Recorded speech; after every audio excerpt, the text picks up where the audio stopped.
como a neurobiologia do exercício físico pode melhorar o paciente com a doença de Parkinson. Para trazer essas informações inéditas, convidamos o professor Clinton Correia. Olá, seja bem-vindo à videoaula de hoje, Neurobiologia do Exercício Físico na Doença de Parkinson. Eu sou o professor Clinton Correia, da Faculdade de Fisioterapia da Universidade Federal do Rio de Janeiro e coordenador do Grupo de Estudos na Doença de Parkinson, o GEDOPA. Abordaremos hoje sobre possíveis mecanismos fisiopatológicos da doença de Parkinson. Nesse slide, apresentamos duas imagens. À esquerda, o que seria esperado no cérebro normal, em que nós temos a via nigroestriatal. São neurônios localizados na substância negra que têm projeções para núcleos da base, especificamente o putamen e o caudado. Em uma pessoa com a doença de Parkinson, existe a morte desses neurônios dopaminérgicos localizados na substância negra e, por conseguinte, uma diminuição das projeções que vão para o putamen e o caudado. Essa é uma das explicações para o desenvolvimento da doença de Parkinson. Além disso, na doença de Parkinson, existe uma diminuição da dopamina, um neurotransmissor fundamental responsável, entre outras funções, sobre aspectos da motricidade, ou seja, a possibilidade de realizarmos movimentos voluntários. Nesse slide, nós observamos a existência de uma enzima, a tirosina hidroxilase, importante para fazer a conversão da tirosina em dopa e da dopa em dopamina. Nas pessoas com a doença de Parkinson, este mecanismo está comprometido, o que dificulta a produção desse neurotransmissor dopamina. Consequentemente, nós não conseguiremos ter a transmissão da dopamina de um neurônio para o outro. Também é importante salientar que na doença de Parkinson existe, desde 2003, uma hipótese chamada modelo de Braak. No modelo de Braak, diferente do que nós conhecíamos até então, a doença ela não inicia na substância negra. Haveria um comprometimento anterior à substância negra. Neste caso, uma hipótese é de que haveria lesão no tronco encefálico, especificamente no núcleo motor dorsal do nervo vago, que a partir daí é que haveria uma progressão, portanto, uma degeneração dos neurônios, que culminaria no segundo momento, caracterizando o estágio 3 do modelo de Braak, um comprometimento da substância negra parte compacta. No estágio subsequente, o estágio 4, haveria comprometimento da amígdala, hipocampo e, nos estágios finais, 5 a 6 do modelo de Braak, daí sim comprometimento de diferentes regiões dos córtices cerebrais. Existe também uma hipótese de que haveria nas pessoas com doença de Parkinson uma disfunção da microbiota intestinal. Nós temos em todos nós as células enteroendócrinas, que são células existentes no intestino, e essas células elas têm interface com o nervo vago.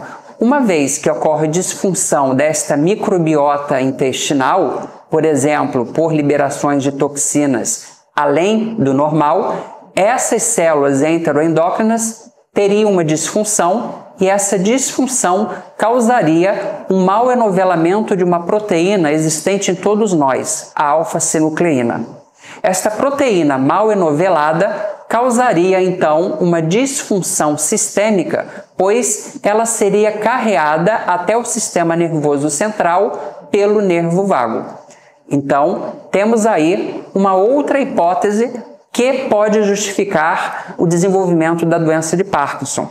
Não mais pelo sistema nervoso central, mas pela periferia e em tela especificamente uma disfunção da microbiota intestinal. Nesse slide nós podemos observar, portanto, que nós temos aqui na parte inferior desse slide a representação do epitélio intestinal Consequentemente, nós temos as bactérias, que são as colônias existentes no nosso intestino, e quando ocorre uma disfunção dessas bactérias, haveria, então, uma disfunção das células enteroendócrinas, que causaria uma disfunção da alfa-sinucleína, sendo carreada para o sistema nervoso central via nervo vago. E isso também pode atingir células que não estão localizadas somente no sistema nervoso central, no caso, no encéfalo, mas também na própria medula espinal. Isso são hipóteses ainda não confirmadas, então mais estudos são necessários para poder confirmar ou refutar essas duas hipóteses. Relembrando, a primeira, o modelo de Braak, que sugere que haveria um processo de degeneração de neurônios antes da substância negra, ou seja, especificamente no núcleo motor do nervo vago, e a segunda hipótese, que haveria uma disfunção da microbiota intestinal, causando mau enovelamento da alfa-sinucleína, que seria carreada via nervo vago ao sistema nervoso central, no caso, o encéfalo, atingindo os neurônios dopaminérgicos localizados na substância negra parte compacta. Além disso, é importante ressaltarmos que o exercício físico tem um papel importante para o tratamento da doença de Parkinson. Vamos descobrir como que o exercício físico pode promover melhoras em relação aos sintomas motores na doença de Parkinson? O exercício físico, ele pode favorecer o aumento de fatores neurotróficos. Os fatores neurotróficos são uma família de proteínas que conseguem proteger os neurônios, atuando, portanto, na proteção e na sobrevivência de neurônios, incluindo os neurônios dopaminérgicos importantes para as funções motoras. Além disso, o exercício físico pode promover um aumento do número de neurônios dopaminérgicos. Importante lembrar que o exercício físico ele é capaz de estimular a sobrevivência desses neurônios dopaminérgicos. E já se sabe que os neurônios dopaminérgicos eles são responsivos ao exercício físico, o que significa dizer que, se houver uso, os neurônios dopaminérgicos produzem a dopamina. No caso de desuso, os neurônios dopaminérgicos não são estimulados a produzir esse neurotransmissor tão importante para as funções motoras. O exercício físico também é importante para melhorar a função cognitiva. Em relação à função cognitiva, nós podemos citar a memória, mas também as funções executivas que são importantes para a execução dos movimentos. Quando pensamos nos movimentos, é importante ter a preservação da função executiva, que é o que vai permitir que as pessoas façam sequências de movimentos com um objetivo ou um propósito motor. Por exemplo, pegar uma caneca e levar à boca. Existem sequências de movimentos envolvidas nesta tarefa de beber água. Além disso, o exercício físico diminui o estresse oxidativo. O estresse oxidativo é maléfico para o nosso sistema, incluindo o sistema nervoso central.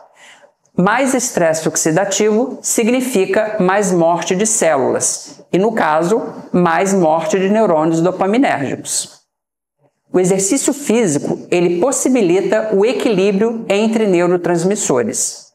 No caso da doença de Parkinson, a falta da dopamina faz com que haja um desequilíbrio deste neurotransmissor em relação a outros neurotransmissores também importantes para o funcionamento do sistema nervoso, por exemplo, a acetilcolina. Então, esse desequilíbrio, esta perda de número equilibrado desses diferentes neurotransmissores, isso vai ter um impacto ruim, negativo, para o funcionamento das diferentes funções do sistema nervoso, incluindo a função motora. O exercício físico também é capaz de diminuir processos neuroinflamatórios.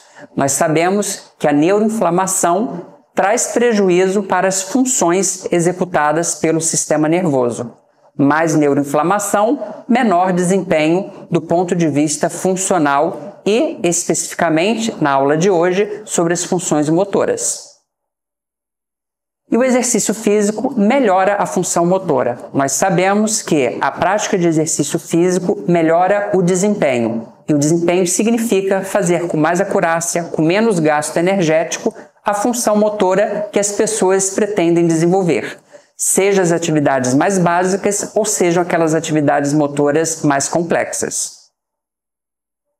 Então, nós temos aí um leque de possibilidades em que as pessoas com doença de Parkinson podem se beneficiar quando realizam o exercício físico. O exercício físico, portanto, ele consegue diminuir o estresse oxidativo, melhorar o equilíbrio dos neurotransmissores, diminuir a neuroinflamação, melhorar a função motora, os fatores neurotróficos, melhorar o número de neurônios dopaminérgicos e a função cognitiva. Um estudo realizado com roedores para mimetizar o parkinsonismo nesses animais conseguiu mostrar que os animais que tinham parkinsonismo, eles apresentavam ali células com uma resposta não desejada. Então a gente observa a resposta de células reativas, conforme vocês podem ver aqui, representado por esse tipo de células. A gente tem células também com uma resposta alterada e a gente também observa aqui a representação de morte de neurônios, no caso, os neurônios dopaminérgicos, fundamentais para o desempenho da função motora. Quando esses animais eles realizam atividade física, por exemplo, o treino na esteira ergométrica, nós observamos que a qualidade dessas células residentes no cérebro desses roedores modifica, mostrando, portanto, a evidência de que a realização do exercício físico em roedores consegue mostrar que o comportamento dessas atividades celulares fica diferente. Fica diferente em que aspecto? Melhorando e protegendo o cérebro desses roedores, que apesar de terem um parkinsonismo, melhoraram a função motora. Também é sabido que o exercício físico ele pode diminuir uma resposta reativa da microglia. O exercício físico ele pode promover a criação, a formação de novos vasos, que nós chamamos de angiogênese. O exercício físico é capaz de produzir fatores neurotróficos que, por sua vez, vão possibilitar a melhora da sinalização intracelular. Em que aspecto?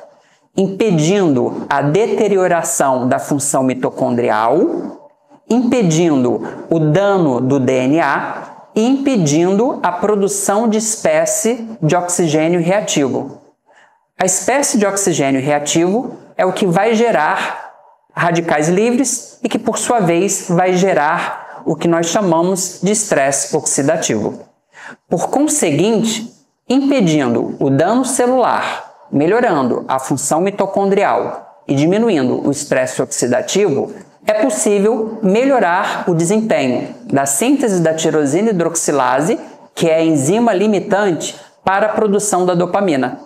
E conforme nós comentamos anteriormente, a dopamina é o neurotransmissor importante para os neurônios dopaminérgicos. E são esses neurônios dopaminérgicos que constituem a via nigro-estriatal, tão importante para que tenhamos a preservação da função motora. Agradeço pela sua participação e interesse no tema. Deixo aqui os contatos do GEDOPA, as redes sociais, e que vocês possam nos seguir para acompanhar as nossas atividades. Espero você na próxima aula, na parte 2 de Neurobiologia do Exercício Físico na doença de Parkinson. Até lá!